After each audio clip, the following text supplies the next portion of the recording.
அனைவருக்கும் வணக்கம். நிறைய செடிகளை நிறைய பேர் பார்த்துருக்க முடியாதுங்க. இப்போ எனக்கு தெரிஞ்ச சில செடிகள் நான் இப்போ வெளியில் எங்கேயாவது போகிறப்ப பார்த்தேன்னா அது அப்படியே வீடியோ எடுத்துகிட்டு வந்துடுறது. ஏன்னா உங்களுக்கும் சில விஷயங்களை சொல்லலாம். எத்தனை பேருக்கு இது தெரியும் அப்படிங்கிறது எனக்கு தெரியல. பட் இந்த செடிகளை நான் இப்போ என் பொண்ணு வீட்டுக்கு போயிருக்கப்ப சும்மா வாக்கிங் மாதிரி போனோம். ஒரு பால் பண்ணை இருந்துச்சு, அந்த பக்கம் போயிட்டு வருவோம், பால் வாங்கிட்டு வருவோம்னு. அப்போ அந்த வேலை நிறைய எடுத்திருக்கேன் வீடியோ. நான் குட்டி குட்டியாகவே போட்டலாம் அப்படின்னு நினச்சி.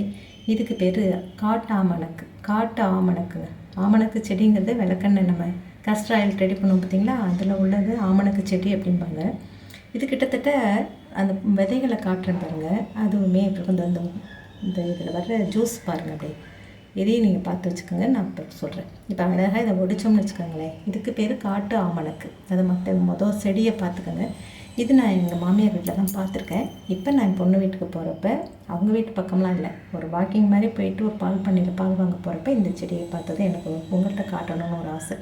இதை ஒடிக்கும்போது அப்படியே அதில் பார்த்திங்கன்னா அப்படியே வருது பார்த்திங்களாங்க, நுர மாதிரி.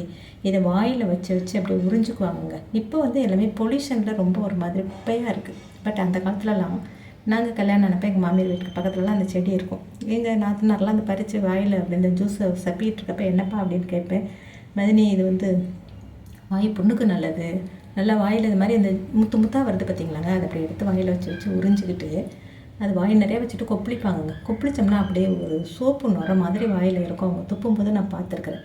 இப்போ வாய்ப்புண்ணுக்கு நல்லது அப்படின்னு அந்த கிராமப்புறங்களில் இது ஒரு பழக்கமாக இருக்குது. இந்த செடி பார்க்க பர்பிள் கலரில் அழகாக இருக்குது பாருங்கள், தண்டெல்லாம் இருக்குது. அதில் ஒடித்த இடத்துலலாம் பாருங்கள் முத்தாக அந்த ஜூஸ் வருது பார்த்திங்களா.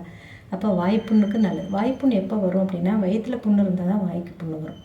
அப்போ இதை அந்த காலத்தில் ஒரு மருத்துவம் இந்த பார்த்திங்களா, இதுதான் அந்த காட்டாமணக்கோட விதை.